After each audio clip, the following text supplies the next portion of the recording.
This video is about this app called Libby, which allows you to borrow books from your local library and read them or listen to them free of charge.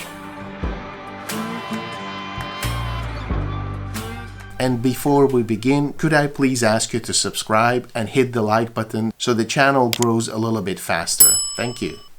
This is about using the Libby app to listen to audiobooks for free. You just download an audiobook from your local library and then you can listen to it any which way you like, free of charge. Audiobooks are becoming more and more mainstream because you can listen to them while doing other things. You can be cooking or sitting in your car or standing in a line at the DMV. Basically, they allow you to read while you're not reading. I personally became interested in them during the pandemic, and my primary aim was to spare my eyes from reading. I still wanted to read, but I realized that I had to preserve my eyes because I was using them too much. I was looking at a computer screen for many hours every day. So my solution to this was to find ways to read books without actually reading them. And audiobooks were an obvious choice. And although I knew that I could subscribe to Audible for a monthly fee, I preferred to find a cheaper solution, and that was using Libby. And I discovered Libby by accident. I'm not even sure how it happened, but I downloaded the app, and then I realized that I could actually log into the Cambridge Central Library, so not the university library, but the city library, and borrow books from there for free. And I remembered that I had a library card from many years ago, and I was able to find it.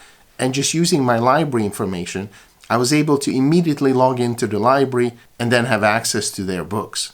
I could of course download the books, but I was not interested in reading them on an even smaller screen and ruining my eyes any further.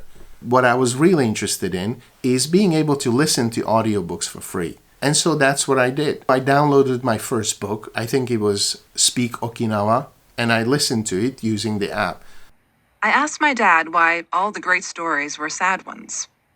And as I did that, I learned many things about listening to ebooks. For example, I realized that I could listen to it much faster without changing the pitch. So instead of listening to it at normal speed, I increased it to 1.5 and then later 1.8 speed and got through the book in almost half time. Of course, there are books I wouldn't do this with, but I didn't see any harm in it when reading a memoir or a nonfiction book. And so then I downloaded other books and I tried to listen to them. But very soon I realized that there were limitations to what kind of books they had. As it turns out, there were very few books I actually wanted to read. When you use Libby, you don't actually connect to your library, but you connect to Overdrive, this massive collection of books which your library subscribes to. And initially, I thought they didn't have the books that I wanted, and I thought I could go to another library and borrow their books through Libby. But I think what happens is all the libraries have the same books because they subscribe to the same database. And unfortunately, this database, as far as audiobooks go, is relatively limited. But still, I thought I could read some of the books that were quite popular, but I never really had a chance to read them. But it turns out that when you want to borrow a very popular book, say Harry Potter, then there is a waiting list because other readers are listening to that book at that moment.